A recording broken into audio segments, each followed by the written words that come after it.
Welcome back, Mando.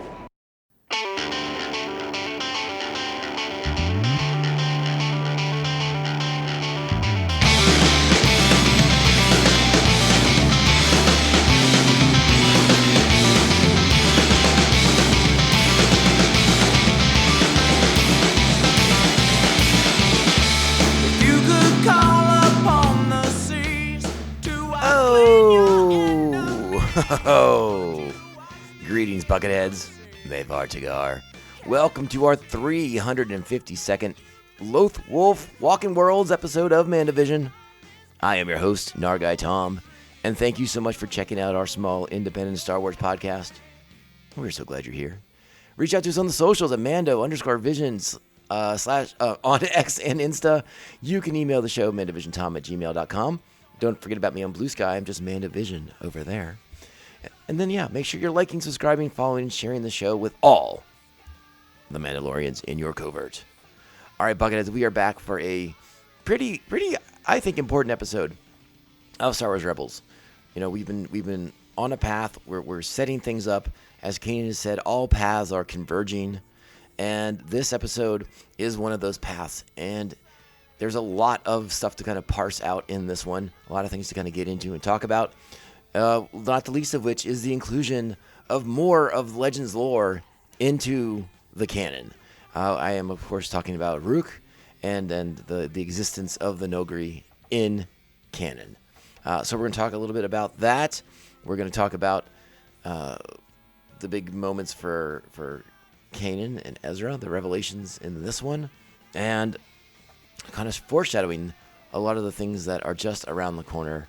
As we sort of enter the home stretch, I mean, we're almost at the halfway point of this final season. Only 15 episodes in the season, so we're moving at a breakneck pace with the conclusion of the show.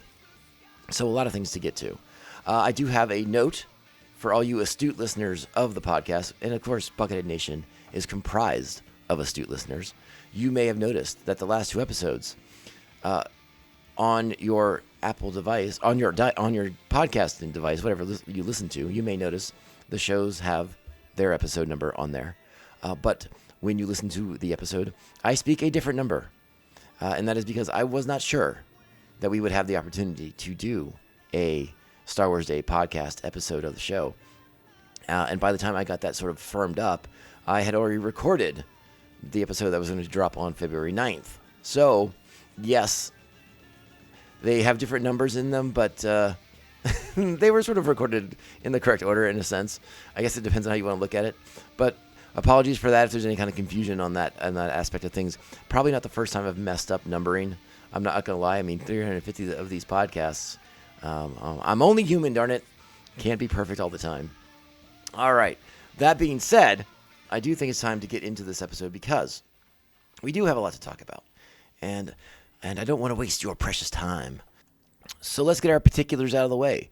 This is Star Wars Rebels, Season 4, Episode 7, Kindred. Original air date, November 6, 2017. Our plot for this week. Tracked back to their hidden base by a mysterious Imperial agent, the Rebels must trust some seemingly dangerous native creatures who are far more than meets the eye. This episode is written, of course, by Dave Filoni and Henry Gilroy. Directed by Sergio Paez, and of course Stephen Milchin's doing the story editing. Our primary cast, of course, is Taylor Gray as Ezra Bridger, Vanessa Marshall, Harrison Dula, Freddie Prinze Jr. as Kanan Jarrus, Tia Sakar as Sabine Wren, Steve Blum as Zeb Aurelios, Dave Filoni as Chopper, Mary Elizabeth McGlynn is Governor Price, Lars Mikkelsen is Grand Admiral Thrawn, Dante Basco is Jai Kell, Warwick Davis is Rukh. How about that? Warwick Davis back in the fold doing some animated voices. And of course, Clancy Brown is Ryder Azadi. All right.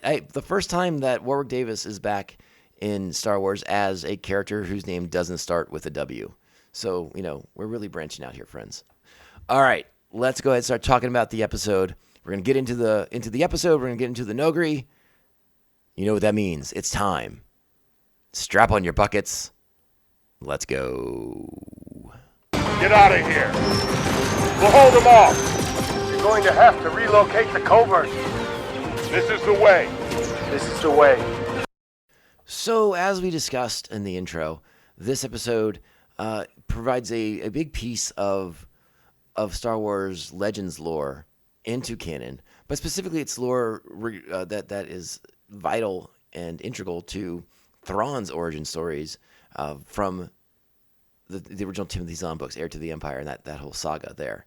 And that is the introduction of Rukh in this episode. Rukh of the Nogri. If you do not remember the lore around Rukh in Legends, the Nogri were a people that Thrawn had employed as his personal bodyguards, Rukh being one of them. And they were a people that had suffered a catastrophic event during the Clone Wars. A cruiser containing biological weapons crashes into their planet of Honagar, and the chemical weapons seep into the planet and begin to destroy it and destroy the fertility of the soil. After the rise of the Empire, Vader shows up and he's like, "Hey guys, you know what? You guys are cunning warriors. Like, why don't you come and do some stuff for me in the Empire? And we'll start terraforming your planet and saving it from these biological weapons." Except the Empire, not the most honorable of people, so they want to keep the loyalty of the Nogri because they serve a purpose to Vader as a teams of assassins. And so instead of restoring the planet, they're actually continuing to poison it so they can keep the Nogri in their pockets. Bad stuff. As far as the visuals go, it's what we see in Rebels is pretty close to what we get from what we know of the Nogri. They're a little bit bigger and bulkier, a little bit more intimidating in the Legends lore, but they're still short. They're kind of like the way Wolverine was in the comics. You know, back when Wolverine was like 5'4", but 5'4" of fury and anger and danger. So the Nogri are like that. Rukh in this is a little bit more agile, but again, the cunning warrior aspect of it, the fact that he is an assassin for Thrawn in this, and his keen sense of smell, which is very, very important to the Nogri species, are in this. One of the reasons why I think the introduction of Rukh at this juncture is of significance is because, and again, I don't know if they've come out and said this and confirmed this theory since the show wrapped up, but bringing Rukh in at this point in season 4, which we were all well aware that season 4 was the final season of Star Wars Rebels, is because in the books, at one point Thrawn dispatches his Nogri, including Rukh, to capture Princess Leia. That keen sense of smell alerts Rukh to the fact that Leia is related to Darth Vader, is the blood of Vader, and Vader is held in high regard to the Nogri. Again, they don't know that their planet is being continually poisoned by the Empire at this point. They think Vader is like their savior, someone they look up to and they worship and they've given and pledged their loyalty to. Eventually, Leia ends up on Honagar and investigates and find out that not only was the Empire responsible for crashing the ship onto their planet, that they were in fact poisoning them. And this causes many of the Nogri to decide it's time to break away from the Empire. And ultimately, this breaking away, this fragmentation of their loyalty to the Empire, is what it leads to the downfall of Thrawn. You know, Thrawn, on the verge of victory in the final book of the series, is stabbed in the heart by Rukh, unsuspecting the entire time of what has transpired with Leia and Honagar and the Nogri people. So, again, Thrawn's about to win, and then all of a sudden he gets a knife in the chest by Rukh. So my theory, I think a lot of people discussed this back in the day, like, because we all wondered, hey, Rebels is ending. You can't have Thrawn not be a part of the original trilogy. Like, he's one of the greatest weapons the Empire has in its arsenal. So what is to happen to Thrawn? And I think that a lot of us, I think Rukh was a red herring. I think that it was a misdirect that those of us who knew who Rukh was, the significance of Rukh being in the show, we were supposed to think that, hey, all right, so they're going to do like the story and like Rook's going to kill Thrawn. The fact of the matter is, though, like we didn't really have enough time to get into these specifics. I don't think. I don't think there was enough runway to really dive deep into the whole history of the Nogri people, their servitude to the Empire, and then a way for them to be to reveal the betrayal, and then have them kind of break off and turn against the Empire. That would have been a lot of ground to cover in a fairly short amount of time. It would have been less impactful because they would have had to kind of fast track that. But I think it's there. I do think, looking back, that it was definitely a red herring for fans of the Thrawn trilogy to see Rukh there and be like, oh, well, clearly Rookh's going to betray and kill Thrawn, and that's how this is all going to end. Not knowing where we're going to go down the road. And so I think it's a wonderful misdirect in that sense. But I honestly like the inclusion of Rukh, bringing the Noghri into canon. I think that's all fantastic stuff. All right, now that I've said all that, I think I covered all my bases with Rukh and the Noghri and the Legends versus the new stuff. Let's go ahead and talk about the episode. Are you guys ready? All right, let's just go. Your buckets are already on. Let's talk about it. I like the way this episode opens. It's Kanan, on Lothal, kind of meditating, being contemplative, and being very attuned to the fact that they end up around Lothal quite a bit. And even before they're joining up with Ezra, the hometown local Lothal child, they always sort of gravitated towards Lothal. And Kanan's beginning to suspect there may be more to this planet than they thought. It seems to be drawing them back on a regular basis. I mean, we know about the Jedi Temple on Lothal at this point, the ancient Jedi Temple on this point. And as we saw in the last episode, there seems to be something going on with the Loth Wolves and the Loth Cats. And we get more into that in this episode. But I like Kanan being contemplative and starting to see all the roads coming together, as he has said before. And him openly wondering, like, what is it about Lothal that brings us back here? Meanwhile, the Empire is still looking around the crash site of the TIE Defender. They know that the flight recorder is missing. They know that the hyperdrive is missing. Thrawn has had enough of Governor Pryce's failings, and so he has dispatched Rukh to assist in the recovery. And Thrawn and Pryce's relationship at this point is a bit icier than normal. Pryce has been kind of dropping the ball a little bit here, and Thrawn is like, you know what, I'm going to just bring my guys into this. And as soon as Rukh gets there, he smells immediately Zeb. So it gets things started right away, and it's very, very funny how quickly the Zeb's scent is once again a topic of a big conversation for the episode. This leads to a great action sequence as we see Rukh charging across the field in the direction of Lasat, Ezra, and Jai as they're attempting to recover the hyperdrive from beneath the Imperial's noses, who are not too far away, investigating that crash site. And again, we see very, very quickly Rookh's fighting ability as he goes like full WWE on Ezra. And I mean, he is able to evade blaster bolts and the whole thing. Like, very competently skilled fighter. Ezra is, of course, forced to use his force powers, and this exposes him to Governor Pryce, who brings in more reinforcements very, very quickly. They take off on a speeder bike to kind of lure Rukh and the Imperials away from Zeb, but that doesn't work out so well, so Zeb's going to have to steal an Imperial transport. It's a great sequence, a fun chase, and we'll talk about it a little bit more. I want to make sure that I get to talk about Kanan and Hera in this episode, because much like I believe it was the previous episode, Kanan's trying to get these quiet moments with Hera and kind of get her to, really open up to him, share her feelings, her hopes and dreams for the future, hopefully with him. And we've gotten a couple times where they almost are going to kiss, and it hasn't happened yet. And I felt it at the time, and I still, obviously now I know, but I mean, all of this sort of let's put our emotions out on Front Street, I feel like it just was a tease. It was setting us up like something bad's going to happen. You just got that I've got a bad feeling about this kind of thing happening when these characters are confronting their emotions and their feelings for each other.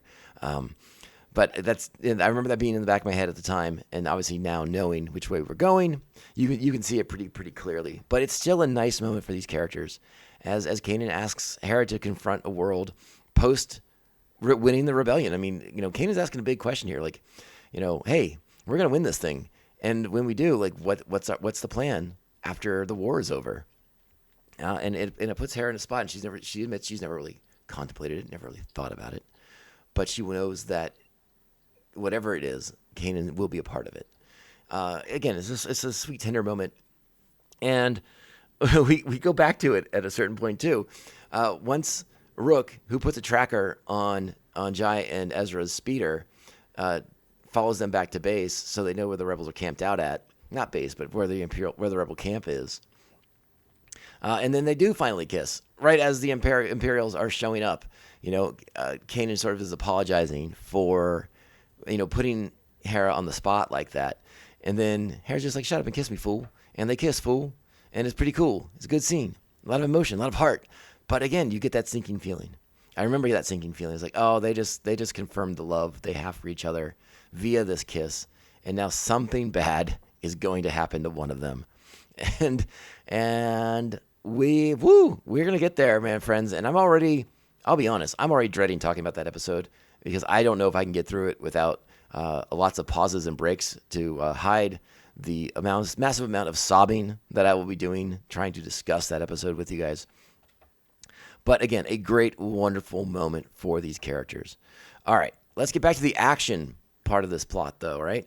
And that is Rukh pursuing Ezra and Jai back to the rebel camp. Imperial forces closing in. Zeb shows up. He's got the hyperdrive. All these things are happening. Good, positive things are happening for our team. Before the Empire shows up, Sabine is able to get the hyperdrive installed in the U-Wing, and Hera's going to take off and try to get that flight recorder data to Rebel Command. We get a great sequence. I liked Sabine being concerned that the new hyperdrive and the old U-Wing may not be compatible, and she hasn't gotten to do these checks, and she's really, really worried about Hera's safety. And Hera just puts a hand on her shoulders like, hey, I trust you. I believe in you. You did it right. We got this. And she takes off, goes into orbit above Lothal, and we see the ship manufacturing stations all around the planet. And then Hera with the cool decision to fly through one and go to hyperspace in the middle of one. It's a great sequence. I would have liked to have thought that maybe doing that would have caused one of those stations to explode. That would have been cool as heck. But I guess not. But it's a great sequence, a good visual on there as she blows everyone out of that hangar by going to hyperspace when she does. So very, very cool sequence as she takes off for Rebel Command. All right, that leaves the rest of the Spectres, including Ryder Azadi, on the surface, and Jai is there as well. And now the Imperials are still in hot pursuit, and the Rebels go deeper into the mountains. And they're following Lothwolves at this point. And there's a great line that Zeb has, because they're like, Ryder's like, why are we going to follow these Lothwolves? This seems weird. And Zeb is like, when things get weird, it's usually a good thing. And so just follow the Lothwolves. And this is what they do. They follow the wolves deeper into the mountains. Rukh wants to pursue. Governor Price has different plans and is just going to bomb the mountains into dust. So we get to a point where the Lothwolves have stopped and they're staring, and because Ezra's sort of taking the lead on this situation, and the Lothwolves are staring, and like they have these big, deep, soulful eyes that are communicating something. We're not quite sure what, and Ezra's trying to parse out what it is too. And then we eventually realize that Ezra is only part of this. They want Kanan to come forward, and as Kanan does, the Lothwolves then re-engage and take our team into the caves. And again, we get a lot of fascinating conversation about the speculation around the Lothwolves and the deep connection they have to the Force throughout this episode. And it's really cool. I mean, we've seen Rebels has given us a lot of great creatures. Obviously, the Purrgil and their ability to achieve hyperspace on their own, and now the Lothwolves and this connection that goes deeper than just living and being part of the Force. Like they seem to have an understanding of the Force. They seem to be able to achieve things through the Force, i.e. the going and activating the world between worlds, being that bridge to the world between worlds, which is what basically happens here. The Empire's bombing the mountains. The Lothwolves don't care for that very, very much. They're upset, and they're going to lead our heroes away. And again, we go through the world between worlds for the first time. And we don't really know what's happening yet because we don't explore this fully yet. But all of a sudden, we're taking steps through space to another side that we don't know about yet, that we don't understand. Like it's a portal. We see the swirly lights. It's beautifully it's a beautiful visual, and our heroes just have blind trust that these Loth wolves are going to deliver them to safety. And then they briefly wake up in a field, and then they realize they're not in a field, they're in a cave, and they find out they're on the southern side of the planet. They've gone half a world away from where they were with the help of the Loth wolves. And again, they don't know it yet, but the world between worlds. This leads to a great moment as Ezra and Sabine are realizing that they're on the other side of the planet. Kanan has been just staring at the white Loth wolf. And this is when the Loth wolf speaks again and says what it said in the last episode. And it says, doom. And Ezra asks Kanan what that means. And Kanan is sort of stunned to hear it, because that is his last name. That is Kanan's given last name. He reveals that he was Caleb Doom, Jedi Padawan. And again, this illustrates the deep connection that the wolves have to the Force. And, you know, we didn't talk about how these caves that they're being led through have all these drawings of the wolves on the wall and people coming down and Jedi coming down from the stars. There's even like an outline of a Yoda, of what I assume is Yoda, but at least a Yoda-like creature on the back of the walls as well. Again, illustrating Lethal's importance to the Force and to the Jedi at various times in their existence. So we're hitting on some big things in this episode. And again, all paths, they bring it up themselves. Caleb. We'll still call him Kanan at this point. Kanan and Ezra, you know, all paths are coming together. But where it leads, nobody knows just yet. But something's happening. And one of the things that Kanan is able to parse out from the involvement of the Loth wolves is that something else is going on Lethal. It's not just the TIE Defender being built that has these creatures getting involved with the Jedi again. No, there's something far more sinister happening on Lethal, and that is something that we will be exploring as we get there. But that wraps up the episode. And again, it is a highly impactful episode. The revelations at the end, the naming of Caleb Doom, this sort of study of the Loth wolves and their history on the planet, their history with the Jedi, and again, the introduction of the world between worlds. This is big time stuff. This is very, very important stuff for episodes moving forward. All roads are coming together. Here we go. And again, you can't downplay the introduction of Rukh. Again, I believed at the time he was to be a red herring, and I think we look back now, and he clearly was.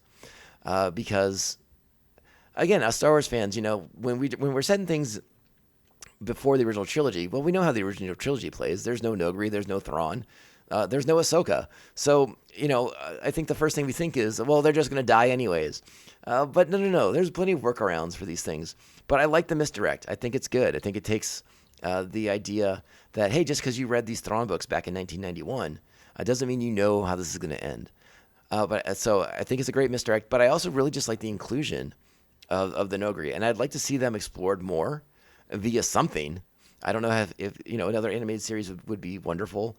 But this is that thing that I've talked about with the new canon. It's just like information just sort of seems to trickle out. And that is somewhat frustrating, where like you could just answer a lot of questions with a book or a comic, but they don't seem willing to do that because they want to give the TV and the movies the options to sort of explore these things on their own, and then not have to contradict a book or a comic that came out several years earlier or whatnot. It's hard to say for sure. But this episode, I give it 8.5 buckets. I really like it. You're beginning to get like a really strong emotional resonance in the episodes. I think it's queuing you up for the big emotional moments that are coming in the show, and we shall be buckled up and braced for those. I would keep your buckets on because nobody wants to see us crying. So yeah, I'll be watching future episodes with the bucket on. No one needs to see my cry face. No, thank you. I will keep that to myself. All right, so 8.5 buckets. All right, let's wrap it up. Go out there, be great Star Wars fans, kind, supportive, respectful, understanding, patient, tolerant, indulging the others in their crazy ideas. And that's okay. It's all right to have a crazy idea. Just throw it out there. It could be an interesting conversation starter. This is the MandoVision podcast, and I am your host, Nargai Tom. Thank you so much for checking out our small independent Star Wars podcast.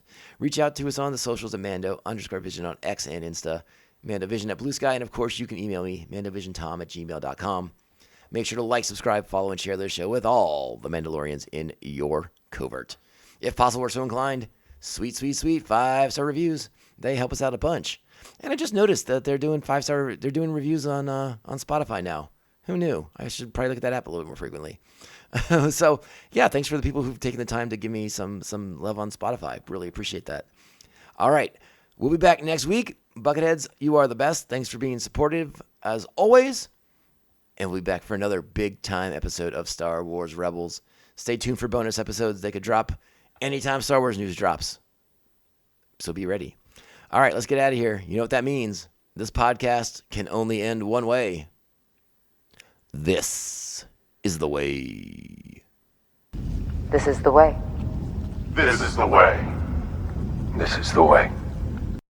You expect me to search the galaxy for the home of this creature and deliver it to a race of enemy sorcerers? This is the way. Admiral, we have enemy ships in Sector 47. It's a trap!